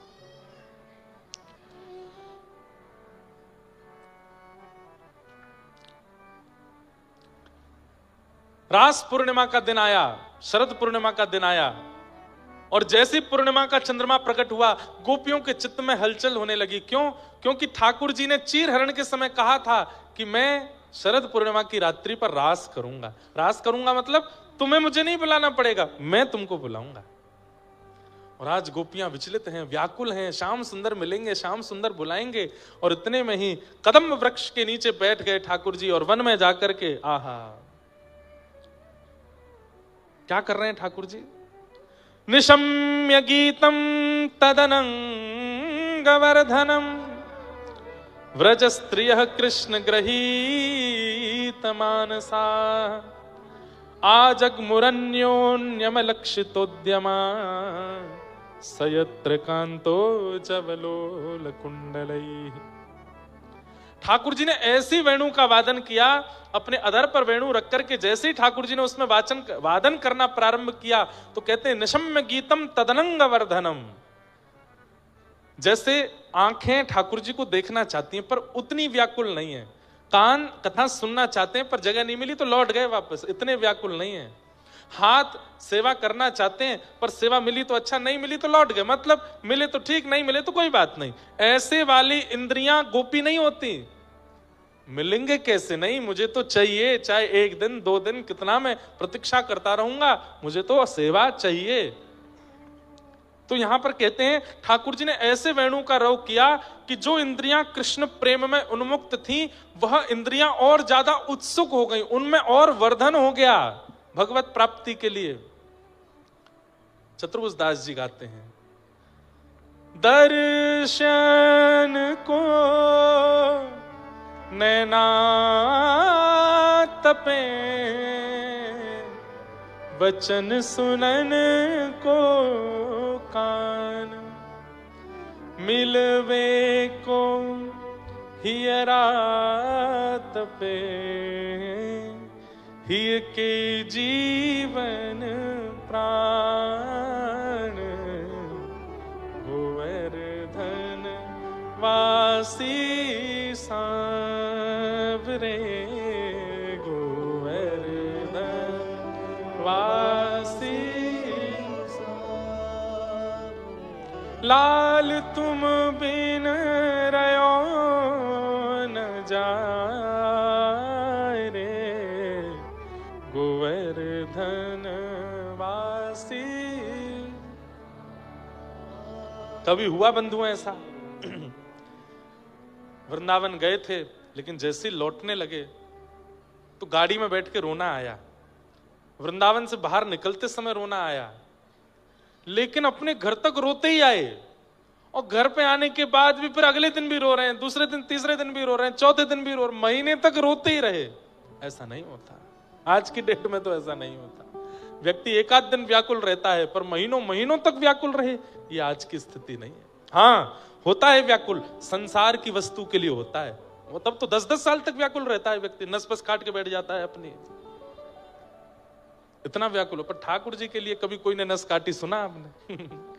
अब भैया कर मत लेना कहीं, उससे ठाकुर जी नाराज और हो जाएंगे। शरीर को ठोस मत पहुंचाना, व्याकुलता चित्त से होती है भाई, शरीर से नहीं। ये शरीर की गतिविधि अव्यवस्थाओं से कोई अपना प्रेम दिखाना चाह रहा हो, महापाखंडी है वो, ढोंगी है, हृदय से नहीं दिखा पा रहा इसलिए शरीर से दिखाने का प्रयास कर रहा है।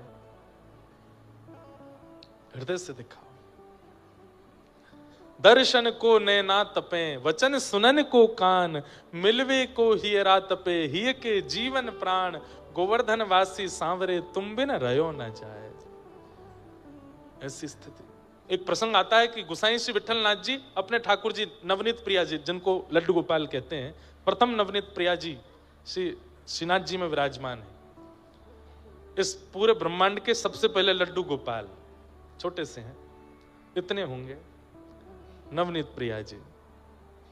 उनको नाम लोगों ने लड्डू गोपाल रख दिया, जबकि हाथ में लड्डू भी नहीं है, वो मक्खन है। उनका मूल असली नाम नवनीत प्रिया लाल, नवनीत मतलब मक्खन, उससे जो प्रेम करे वो लाला, नवनीत प्रिया लाल।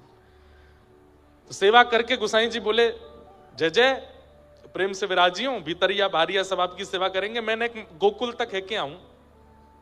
ठाकुर जी सिंहासन पर ऐसे बैठे हैं, जैसे ही गोसाई श्री विठलनाथ जी मंदिर से बाहर निकल के गए, नीचे अपने रथ पर बैठे, ऊपर मंदिर की ओर देखा तो क्या पा रहे हैं, नवनीत प्रिया जी अपने सिंहासन से उठ के जंगला पे खड़े होकर के पूछ रहे हैं, जल्दी आ जाइयो, मुझको आपकी बहुत याद आवे, जल्दी आ जाइयो, मेरो मन ना लगे। गोसाई जी देख करके गए ही नहीं, रथ को भेज दिया, बोले कि अपने जय जय को मैं कष्ट नहीं दे सकता। बेचारे इतने व्याकुल, इसको कहते हैं रास। ठाकुर जी आपके लिए व्याकुल हो जाएं, आपके लिए उत्सुक हो जाएं। तो गोपियां जैसे ही कानों में वेणु रव पड़ा, सबकी इंद्रियां कृष्ण प्रेम में उत्सुक हो गईं, दौड़ने लगी गोपियां कृष्ण मिलन के लिए। जैसी अवस्था में थी, ये भी विचार नहीं किया घर के लोग क्या कहेंगे, मेरा काम अधूरा है, इसको छोड़ के चली जाऊं, पति डांटेगा, सास कुछ कहेगी, न कुछ विचार नहीं किया, निकल पड़े सीधे ठाकुर जी के पास। प्रेम ऐसा ही होता है, इतनी चिंता नहीं की जाती। दौड़ पड़ी गोपियां, और जैसे ही वन में पहुंची, वहां जाकर के देखा श्याम सुंदर मधुर वेणु बजा रहे हैं और सब सामने खड़ी हैं गोपियां। भगवान ने कहा, स्वागतम वो महाभाग प्रियम किम करवाणि व ब्रजस्यानामयम कश्चित् वृता गमन कारणम। आइए आइए आइए, स्वागतम स्वागतम, सब गोपियों का बहुत बहुत स्वागत। कितनी गोपियां गई? बोले लाखों गोपियां थी। और कितनी उम्र की गोपियां हैं? कोई स्पेसिफिक एज ग्रुप की गोपी गई हैं क्या ठाकुर जी से मिलने? तो कहते हैं आबाल वृद्ध वनिता। ठाकुर जी के रास में आने वाली गोपियों में सबसे छोटी गोपी 5.5 से 6 वर्ष की है। कितने की? 5.5 से 6 वर्ष की। मतलब 2-4 बड़ी गोपी तो गोद में लेके आई है वहां, और वो भी उतने ही प्रेम में हैं जितने और ये तो सबसे छोटी गोपी हो। सबसे बड़ी गोपी बोले यशोदा मैया की भी पर सास की उम्र की है, बिना दांत की। वह 2 गोपी इनको सारो लेकर के आई है, और उस गोपी के नेत्रों में जो प्रेम कृष्ण के लिए, वही प्रेम एक 5.5-6 वर्ष की गोपी के चित्त में भी है। इसको आप काम प्रेम नहीं कह सकते। ये संसारिक जो हम और आप करते हैं संसार में, वो प्रेम नहीं है। ये 5.5-6 वर्ष की बालिका को पता होता है कि प्रेम किसको कहते हैं। 80 वर्ष के बाद बूढ़ी माता जी को कुछ इच्छा होती है क्या मन में कि मैं किसी से प्रेम कर लूं? कभी सुना 90 वर्ष की माता जी को किसी से प्रेम हो गया? नहीं हो सकता। ये संसारिक व्यवहार है। परंतु ठाकुर जी से प्रेम एक 4 वर्ष की बालिका को भी हो जाता है, और 100 वर्ष की अम्मा को भी रहता है। वही तो स्वच्छंद प्रेम है, जहां पर कोई कैटेगराइज्ड प्रेम नहीं है, कोई एज ग्रुप का प्रेम नहीं है। क्यों? क्योंकि वो शारीरिक प्रेम है ही नहीं, वो शरीर की स्थिति है ही नहीं, इसलिए वहां ये सब विचार भी नहीं किए जाते। जो लोग ठाकुर जी की रास लीला को आजकल बहुत विचित्र रूप से देखने लगते हैं, दिखाने लगते हैं, और उसके प्रति ऐसा भाव रखने लगते हैं जब ठाकुर जी कर सकते हैं तो हम क्यों नहीं? अरे ठाकुर जी के रास को पहले देख तो लो, समझ तो लो, वो है कैसा। और रास का मतलब नृत्य नहीं है। मैं पुनः कह रहा हूं, परमात्मा का जीवात्मा के प्रति प्रेम, परमात्मा की जीवात्मा के प्रति करुणा, उसको रास कहते हैं। और कह दूं तो कोई अतिशयोक्ति नहीं, परमात्मा का जीवात्मा के प्रति समर्पण। हमेशा जीवात्मा समर्पित रहता है, पर जिस दिन परमात्मा समर्पित हो जाता है जीवात्मा के लिए, वो रास है। वो रास है। सब गोपियां आई, ठाकुर जी ने देखा तो ठाकुर जी ने कही पहले इनकी परीक्षा ले लूं। और भगवान पतिव्रता नारी का धर्म समझाने, राम राम राम राम, तुमने क्या कर दिया? अपने पति बच्चों को छोड़ के चली आई। तुम्हारी सास ससुर, घर में सब पूरा परिवार भरा सब था, और तुमने सब लोक लाज मर्यादा की बिल्कुल ध्यान नहीं रखा, एक परपुरुष से मिलने चली आई हो। कितना बड़ा अपराध किया तुम लोगों ने। अरे पतिव्रता नारी, सबसे बड़ा व्रत यदि संसार में कोई है तो वो पातिव्रत होता है। बंधुओं, शास्त्र में कहते हैं सूर्य को कोई नहीं रोक सकता, सूर्य उदय होगा ही होगा, लेकिन एकमात्र पतिव्रत करने वाली कन्या नारी में ये सामर्थ्य है कि वो सूर्य को कह दे कि उदय नहीं होना तो सूर्य उदय नहीं होगा। एक स्त्री, एक कथा आती है, एक कन्या थी, वो अपने पति से बहुत प्रेम करती थी, पतिव्रता नारी थी, सब संतों के पास जाकर के उनकी कुशलता बोलती थी। तो एक संत को प्रणाम किया, उसने कहा मां को पुत्री क्या चाहिए? बोले मेरे पति सदा प्रसन्न रहें और मेरे नेत्रों के सामने रहे, इनका कभी मृत्यु मुझे देखनी ना पड़े। मैं पतिव्रता नारी हूं, बस मुझे आशीष दो, ये सदा प्रसन्न रहें। तो संत ने दिव्य दृष्टि से देख के कहा देवी नहीं हो पाएगा। क्यों? कल तुम विधवा हो जाओगी, कल सुबह सूर्य उदय होते ही तुम्हारे पति के प्राण उड़ जाएंगे, कल इसके प्राण चले जाएंगे। मैं त्रिकालदर्शी महात्मा हूं, इतने वर्षों से बैठा हूं तप में। क्या कहा आपने? कल सूर्य उदय होते ही मेरे पति के प्राण चले जाएंगे? बोले हाँ। तुरंत वो कन्या, एक स्त्री, एक पहाड़ पर जाकर के बैठ गई, और जिस दिशा से सूर्य उदय होता है उसी दिशा की ओर देख करके बोली यदि मैंने अपने पति को सर्वांगीण रूप से परमेश्वर मान करके उसकी सेवा आराधना की है, अपने पातिव्रत धर्म को नष्ट नहीं किया तो हे सूर्य तुम उदय नहीं होना, मेरे पति के प्राण नहीं जाने चाहिए। सूर्य उदय नहीं हुए, भूचाल हो गया, पृथ्वी पर डामाडोल होने लगा, लोगों की मृत्यु होने लगी सूर्य उदय के कारण। कई कारण से पृथ्वी चलती है, जिसमें सूर्य भी एक कारण है। कहते हैं अंततो गत्वा ब्रह्मा जी को आना पड़ा और अंततो गत्वा ठाकुर जी को आना पड़ा। बोले तुम क्यों सूर्य को रोक करके बैठी हो? बोले पहले कहिए कि सूर्योदय होने से पति के प्राण नहीं जाएंगे तो मैं अपना व्रत वापस लूंगी, अपना तप रोकूंगी। तब ठाकुर जी ब्रह्मा जी ने कहा तुम्हारे पति नहीं जाएंगे, नहीं जाएंगे, नहीं जाएंगे। तब जाकर के उसने अपना तप पूर्व लिया और सूर्योदय हुआ, तब जाकर के सब सामान्य हुआ। इसका मतलब अच्छा केवल पतिव्रत पत्नी ही क्यों करे? पत्नी व्रत भी होता है। और ये हंसने वाली बात नहीं है, ये बहुत सीरियस बात है। पत्नी व्रत भी होता है। पतिव्रत का पालन पति करे, पत्नी करे, और पत्नी व्रत का पालन पति करे। इस व्रत में होता क्या है? केवल एक ही काम है, इनके अलावा जो है वो सब मेरे पूजनीय है, यही है मेरी जो है, इनके अलावा और कोई मेरे जीवन में नहीं। यही है बस इस व्रत में, और कुछ नहीं है। कई बार हम लोग संग रहते हैं, किसी अन्य को अपने जीवन में आने नहीं देते, पर जीवन में शरीर से तो नहीं आने दिया, पर मन से आने दिया, नेत्रों से आने दिया, उसके बारे में चिंतन किया। पतिव्रत और पत्नी व्रत वहां टूट जाता है। चित्त में भी नहीं, मन में भी नहीं, स्थिति में भी नहीं, बस यही है जो है। इसे कहते हैं पतिव्रत, इसे कहते हैं पत्नी व्रत। चाहे इनसे लाख गुना अच्छा कोई मेरे सामने आ जाए, पर ये इनका स्थान कोई नहीं ले सकता। ऐसी पत्नी के प्रति पति की भावना और पति के प्रति पत्नी की भावना, इसी को व्रत, ये व्रत सबसे ऊंचा व्रत है। इससे ऊंचा कोई व्रत नहीं है संसार में। इस व्रत का पालन करें। तो भगवान समझा रहे थे ये बात किनको? गोपियों को। और तुम सबने क्या किया है? आधी रात में अपने पतियों को छोड़ के मेरे पास आ गई हो, चलो जाओ वापस लौट जाओ।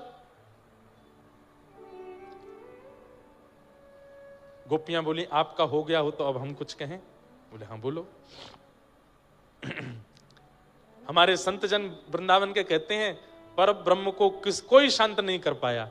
पर ब्रह्म ने जो कह दिया वो पत्थर की लकीर है, उसके ऊपर कोई लकीर नहीं खींच पाया, उसके आगे कोई बोल नहीं पाया।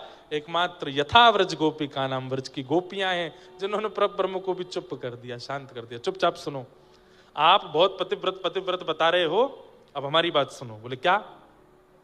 मैवं विभोर्हति भवान गदितुम ऋशंशम संत्यज्य सर्व विषयांस्तव पादमूलम भक्ता भजस्व दुर्वग्रहमात्यजास्मान् देवो यथादि पुरुषो भजते मुमुक्षु।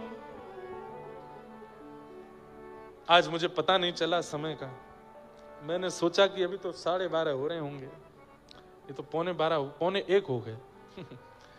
अब हमें रुक्मणी विवाह कैसे करेंगे? अब रुक्मणी विवाह तो पिछले कई कथाओं से हम कर ही नहीं पा रहे, रास तक ही पहुंच पाते हैं, तो हम कहते हैं चलो राधा कृष्ण विवाह कर लो, रास में श्री प्रिया प्रियतम मिल लेंगे, वही विवाह हो जाएगा। सुनिए ठाकुर जी, गोपियां क्या कह रही हैं? बोले नाथ आप हमसे कहते हो पतिव्रता धर्म, अरे आप कौन हो? बोले कौन हूं मैं? बोले आप जगतपति हो। हमारे पति, हमारे पतियों के पति, हमारे पतियों के भी जो श्रेष्ठ हैं उनके भी पति, आप जगतपति हो। ये पतिव्रता धर्म सांसारिक पुरुषों में लागू होता है, सांसारिक स्त्रियों में लागू होता है, परमात्मा में थोड़ी लागू होता है। आप तो जगतपति हो। विवाह के पश्चात भी एक पत्नी के 2 पति हैं ही, एक वो पति जिसने उसके शरीर से विवाह किया और एक आत्मा का पति परमात्मा।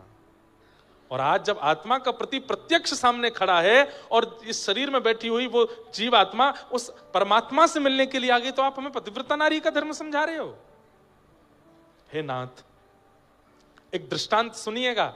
ठाकुर जी बोले बताओ। बोले एक पत्नी का पति विदेश गया, पत्नी को संग लेकर के नहीं गया। पत्नी बोली मैं कैसे रहूंगी, मैं तो पतिव्रता नारी, पैर छूंगी उसके बाद भोजन करूंगी, आपको पवाऊंगी उसके बाद कुछ पाऊंगी, आपको सुलाऊंगी फिर सोऊंगी। पतिव्रता नारी के तो बड़े नियम हो। पति गया विदेश, अब वो क्या करे? ठाकुर जी बोले क्या हुआ फिर?